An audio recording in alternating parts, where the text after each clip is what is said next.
Hello, hello. Welcome to today and today's readings, today's messages of love and hope and peace and joy and all of that good stuff. Let's get into it. Let's check it out. Yes, there are many messages upon messages here. So if you're drawn to this reading in particular, there is probably at least one little message for you. So let's find it, shall we? Let's find your message or your messages. Starting with this one, which is surrender. The energy of surrender helps you focus on your heart and your feelings.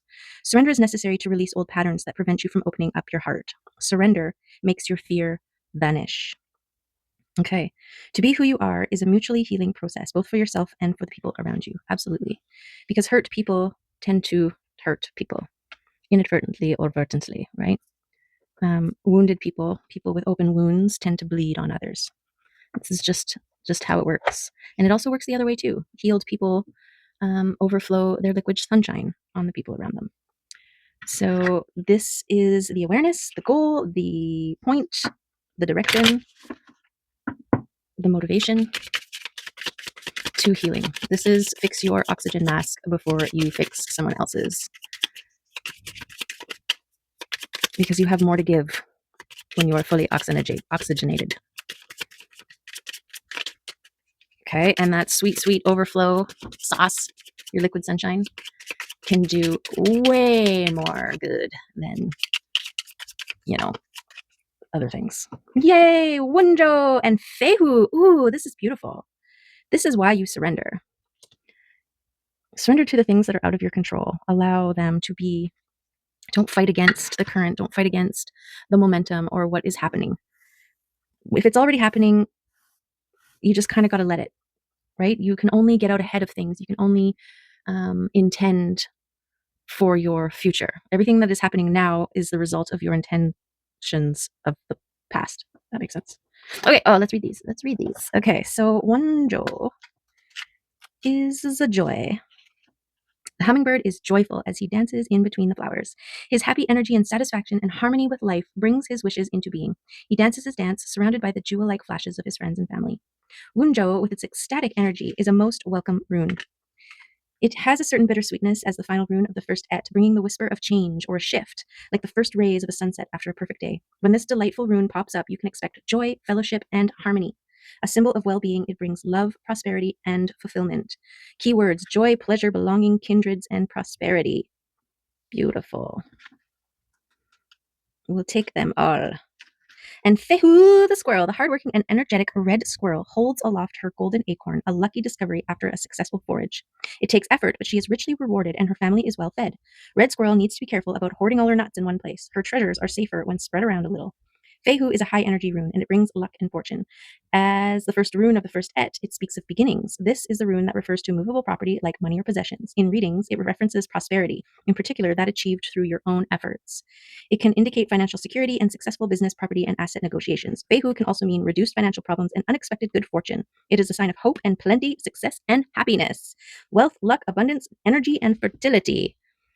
Okay, and it's interesting. It's the first and the last. So the runes are kind of set in these little ets. I don't know exactly what they are about, actually. I know that there's 3 ets. And anyways, this is, let's see if it tells us what the ek and ets are. What are our runes? Arranged in ets. No. Okay, that's for another time. So we've got luck, prosperity, joy. This is reaping what you've sown. So the work that you put in, getting out of it, right? So I'm getting like this tending to your garden and having a harvest that is bountiful and beautiful. So this surrendering to the process, right? The process of allowing the things to grow, surrendering to the amount of care and attention that you have put into your garden, into your process of planting and all the soil preparation, the bed preparation, all the things that you have done, and then you've planted everything, and then there's a surrender involved, right? Now it's this stepping aside and allowing the things to do what they do best, which is grow. And there is this hands-offness to it, and a faith, right? And a trust that the seeds that you've planted will sprout and grow.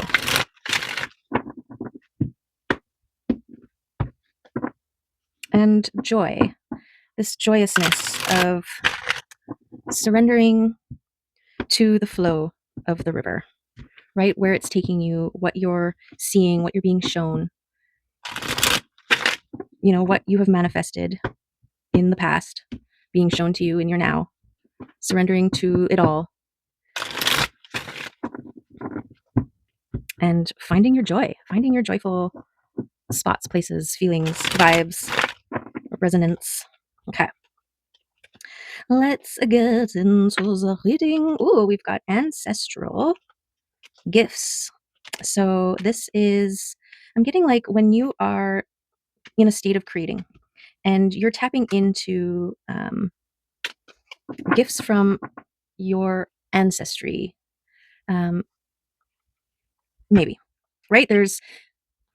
I'm sorry, I'm seeing like because someone in your past used to play the drums, there's like a genetic memory. And so if you were to pick up the drumsticks and start to play, it'll come easier to you because there's a genetic memory involved, right? And so our ancestral gifts um, can come in that way, can be unlocked in that way, can be discovered in that way, where you kind of come across to them, with them, through them, to them, um, organically, naturally, creatively, when you're in a state of flow and allowing and surrendering, right?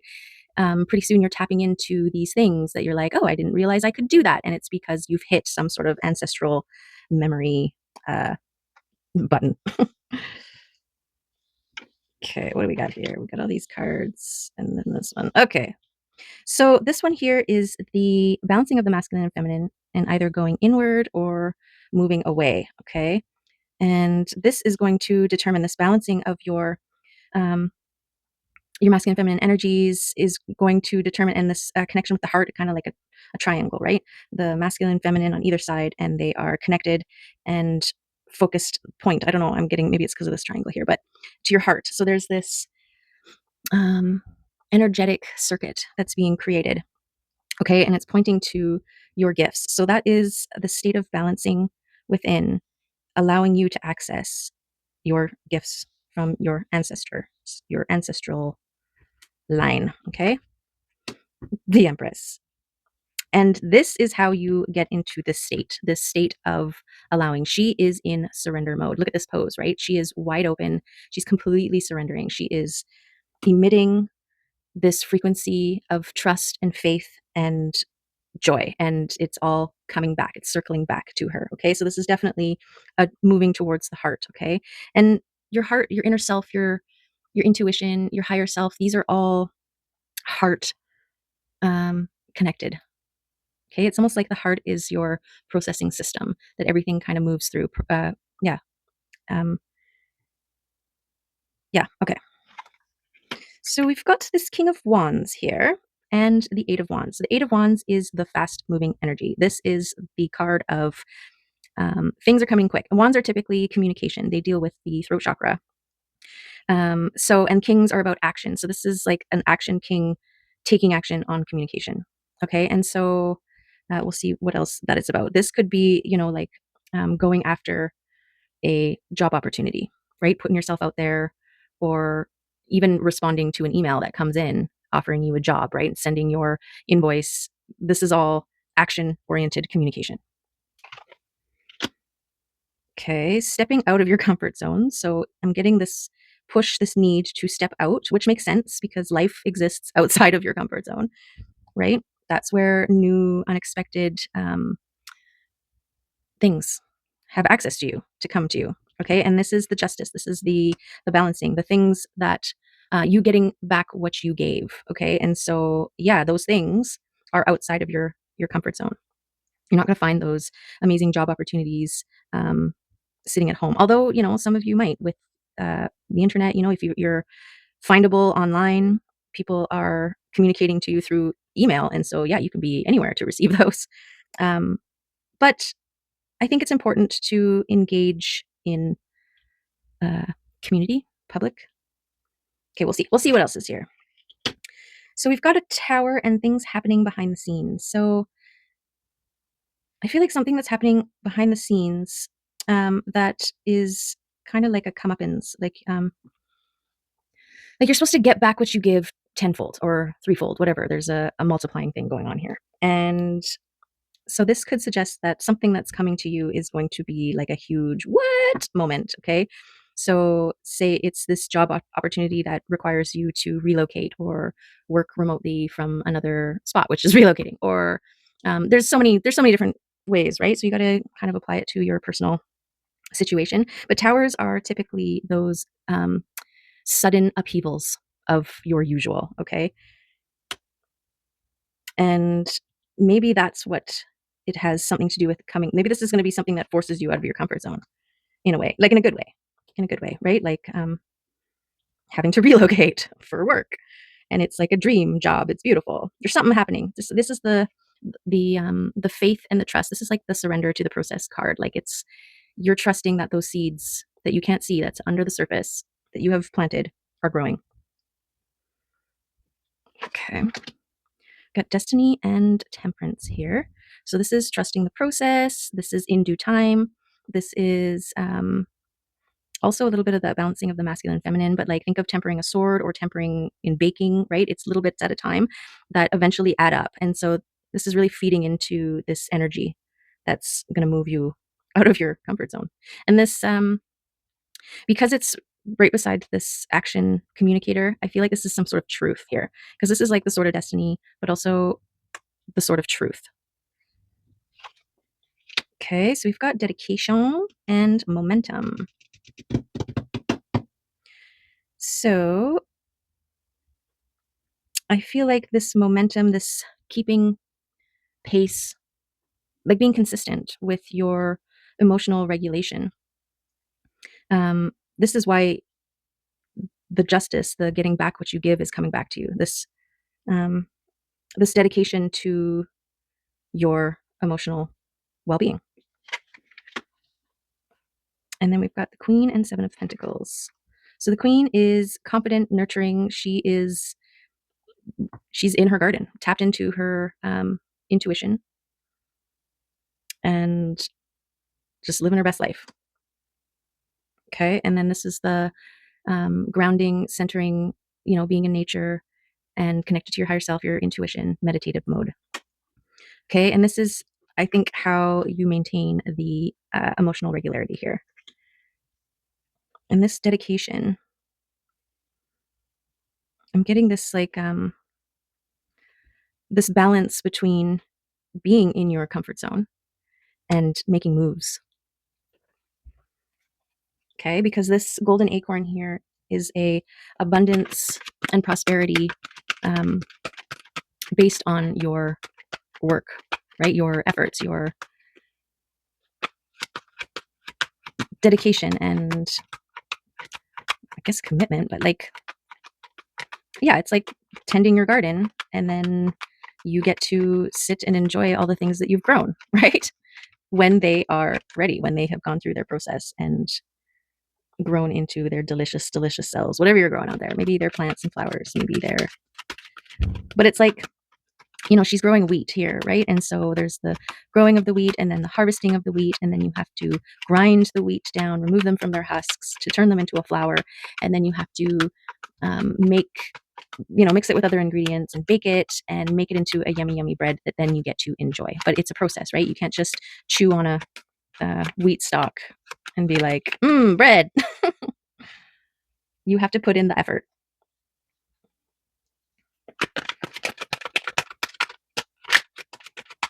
But it seems like whatever efforts you put into whatever you choose is going to have a certain level of success, and that's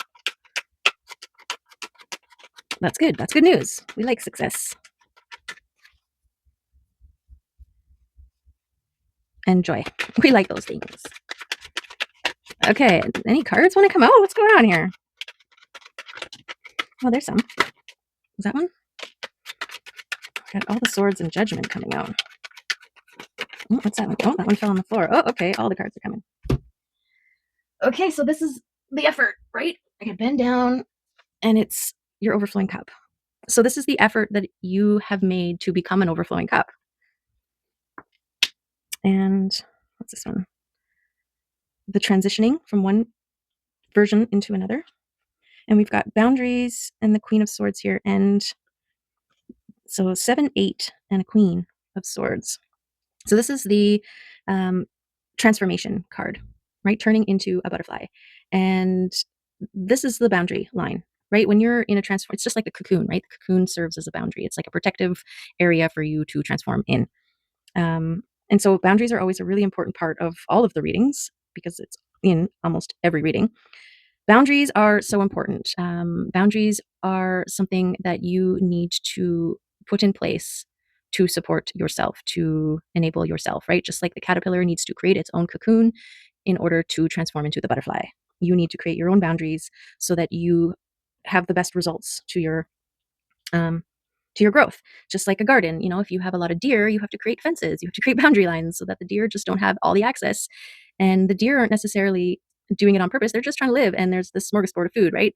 But that doesn't mean that they just get to, right? You get to choose that because you're trying to grow these things and they're eating them all fresh and then they never get to grow into anything. So boundaries are really important. And your Queen of Swords is your ability to recognize what and when needs boundaries and what and when needs to be transformed. Okay. And this Judgment card is like your um, deemed worthy by the angels to get a second go at life, which is just like the butterfly, right? Your first part of your life, you were the caterpillar. You were a ground crawler and you did caterpillar things. You ate caterpillar things, you sang caterpillar songs, and you played caterpillar games. But you've transformed into a butterfly now. And so now this is a new life. Now you're an air dweller, right? You soar, you fly, you're not bound to the confines of the earth. And you need to eat differently. You need to play differently. You are different completely. Okay.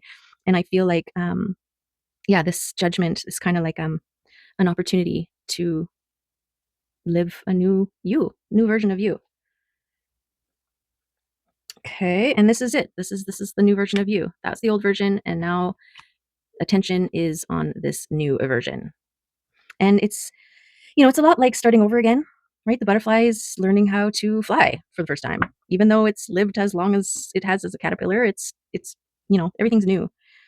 And but you're coming with a certain level of experience. So you're going to pick up, this is that like genetic memory, right? The butterfly still retains its memory of being a caterpillar, of its time on the earth.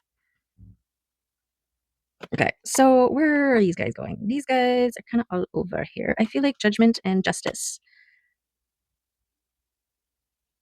And this new life transformation.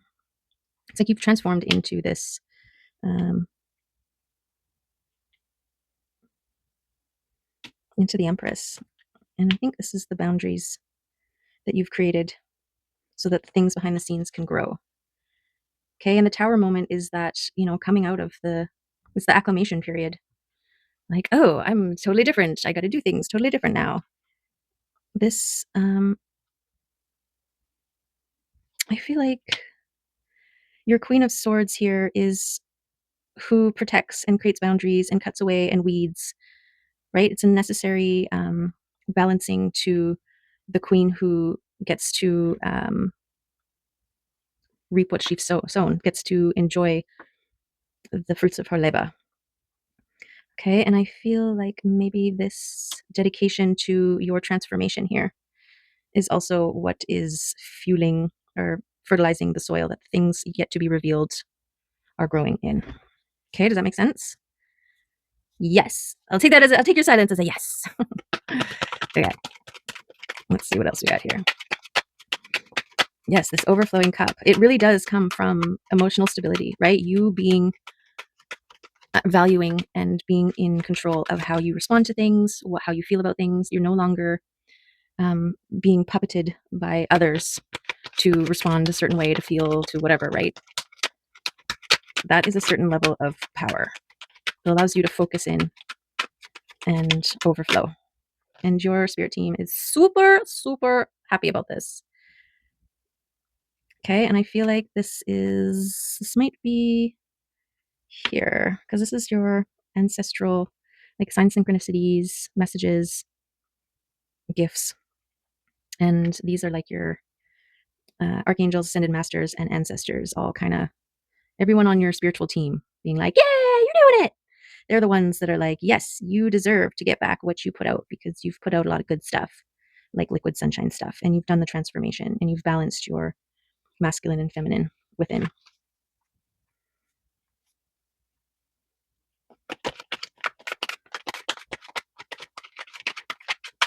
And you're found a way to hold the frequency as the Empress. Okay, and then we have the King of Swords.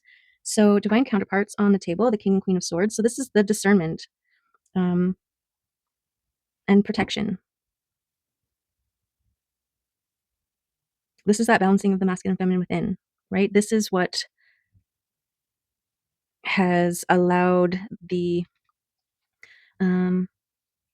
fruition. No, is it fruition? The success of your garden,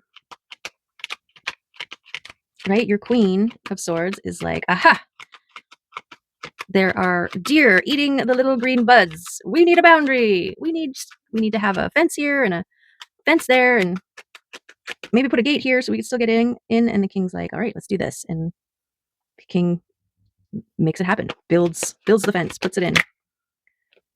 Okay, then we have the 10 of Cups. This is emotional fulfillment. This is joy, abundance. This is love, peace, hope, compassion, joy, prosperity, and abundance. This is all of the good things. Okay, and that's what I feel like is coming to you. This is that the momentum that you are maintaining with your emotional regularity is kind of feeding the steam. No, it's the torque. No, it's the wind beneath your wings. It's the energy generator. There you go. For this fast moving energy.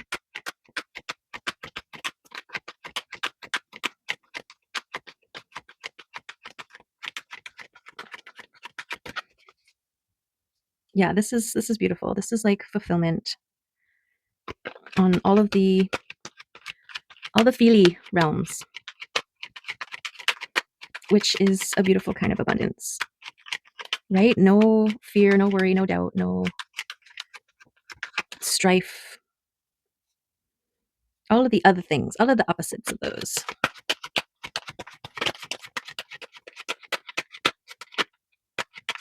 Okay, anybody else coming out here for us?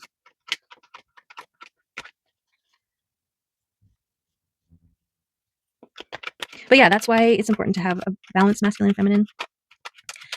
If you're too feminine, you're just thinking about things, feeling things, seeing things, but not necessarily acting on them, right?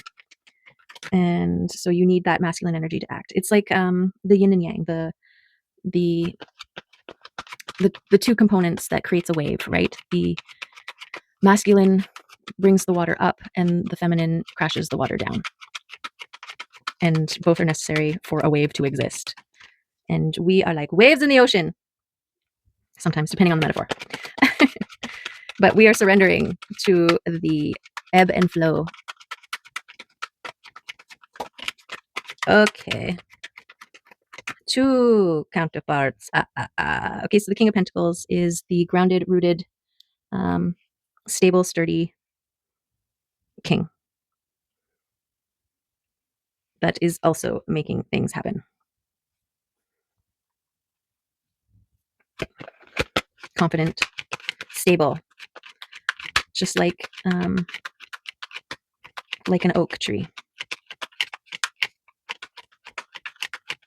that his queen sits under.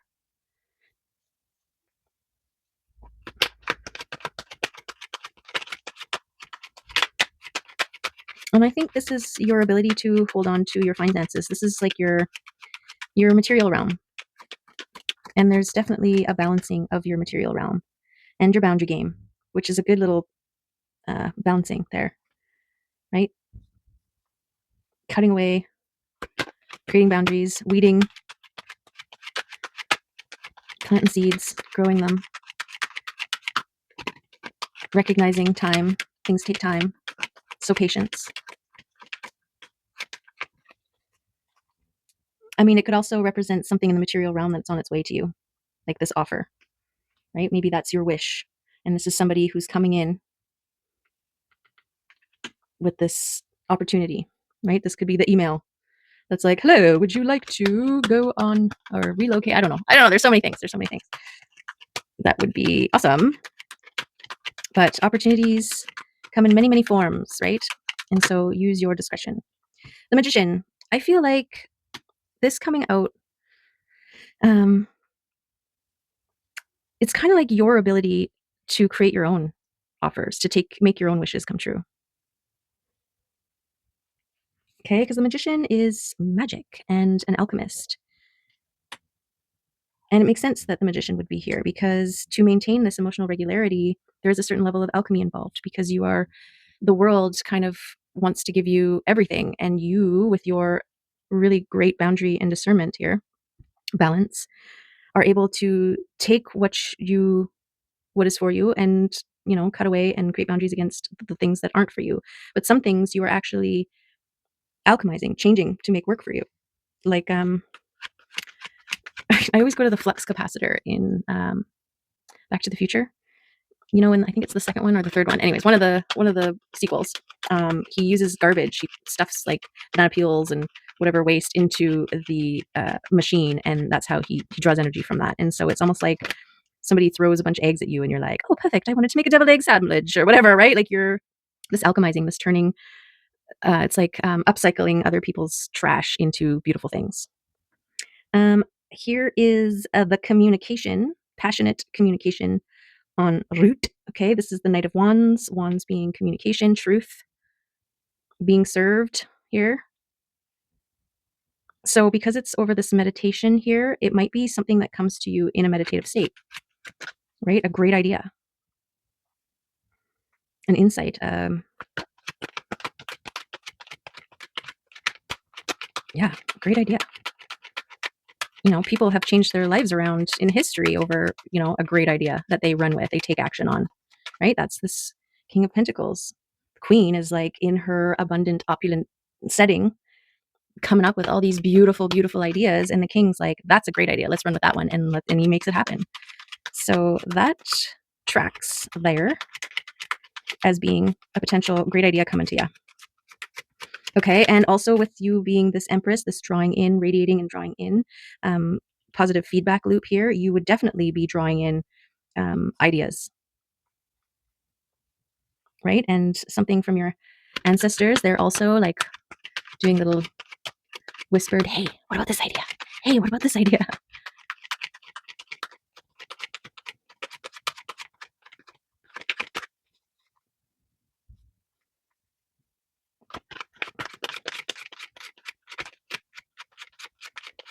Okay. Any more cards want to come out here?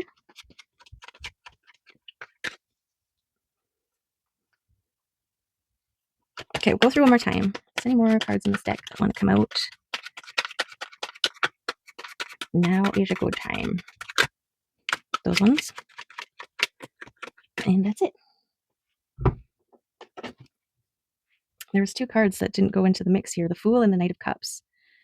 So this is the messenger, like someone on the move with a cup to share, with something um, something involved with the heart, the emotion. And the Fool is like unlimited possibilities and going with it. So I feel like something's coming to you in one way or another, either tangibly, like an external offer from somebody else, or an internal um, spark of inspiration, something that gets you moving, that you need to go all in and run with. Okay, what do we got here? The Patient Knight, the Hanged Man, and Death. So death is that transformation. That's the caterpillar dies in its process of transformation and is reborn as the butterfly, right? So death is an important part to life. It's the cyclical, balancing, ebb and flow situation, right? The patience and this hanging out and seeing from a different perspective. So this is tying in with this, like a great idea coming in, an inspiration coming to you. I'm also, because of this waiting and the pentacles and the temperance, there's also this like wait for it. Like don't allow yourself to become impatient with the process. Don't dig up the seeds when you're trying to grow tomatoes, right? Like this is that surrender to the process. Okay. And seeing things from different perspectives. When you have a quiet, peaceful environment, that's when you will be able to hear the things and see things from the different angles, the different perspectives. Okay, I'm going to put death right in the center here because this is important. I'm going to put that there and here. Okay, does that make sense? I feel like it do. Okay, let's see what the mushroom spirits want to say about all of that. I'm definitely getting like a move towards things that give you a sense of joy, that make you feel excited, where you lose time, right? Because you are so engaged in the thing. And your hard work, trust that your hard work is going to pay off, right? The efforts that you make will be delicious, okay? Like the efforts you make to bake a cake, you will, you put it in the oven and you surrender to the process to, I hope it tastes good kind of thing. And then, it comes out, you let it cool, you decorate it, boom, you eat it, it's delicious. And you've got extra to share. So surrender is an important part of it all. We can get impatient and then we kind of create an impatient sort of environment. And that's not, I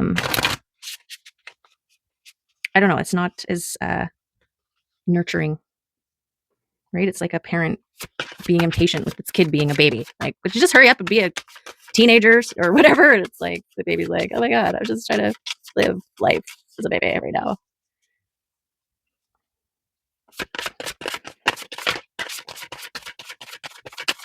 Okay, let's see. What mushrooms? The death cap endings. Boom, bada bing. Okay. Oops, let's see. 19. Death cap is a sign of endings, whether coming or already here. Death can sometimes feel like a negative thing, but death represents new beginnings too.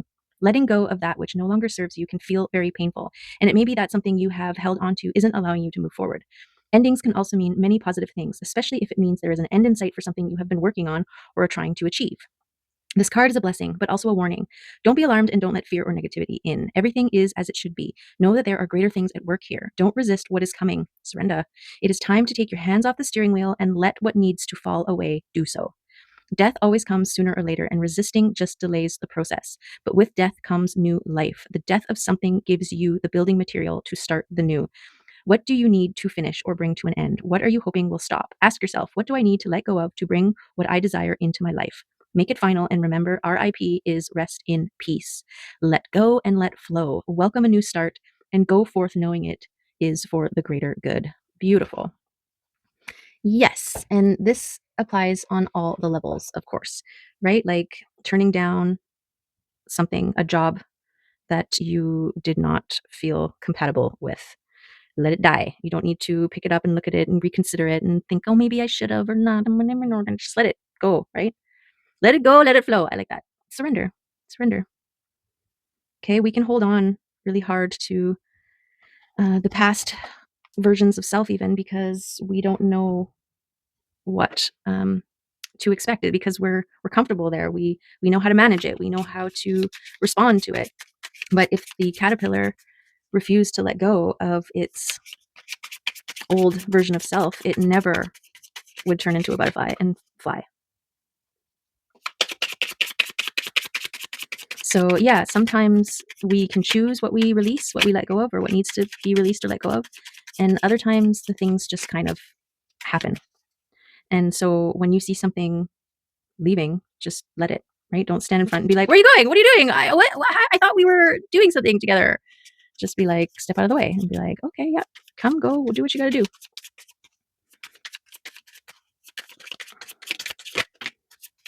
Sea serpent.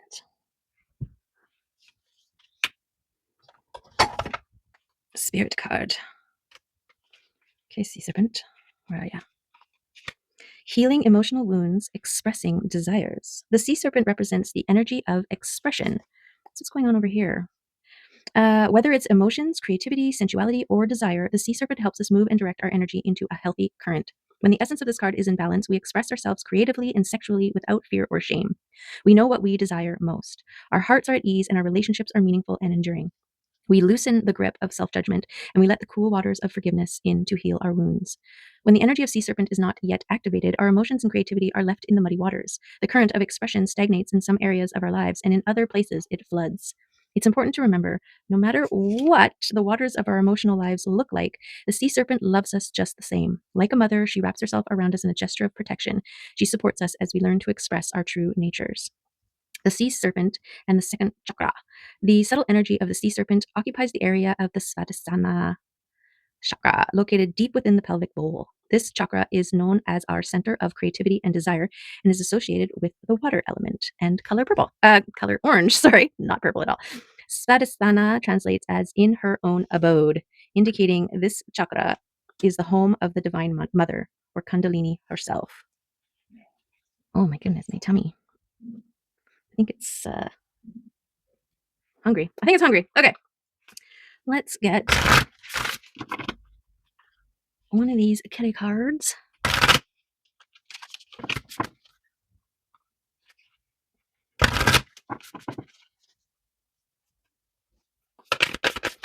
There's some kitty confirmations.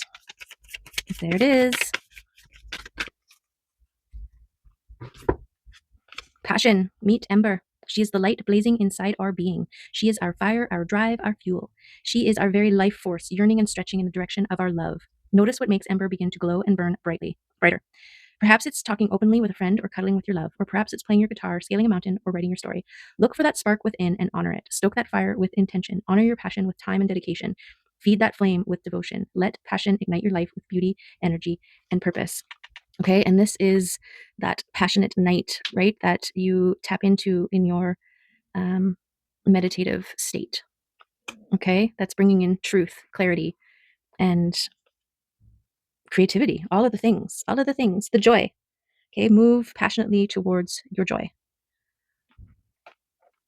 and surrender to the process. Okay, there's the reading for today. I hope there were some messages in there for you. One, many, some, all, I don't know. It's up to you and your intuition, okay? But there you have it. I appreciate you. Thank you for being here. And I'm wishing you much luck on your passionate endeavors. And see you next time. All right? Take care. Love ya. Bye.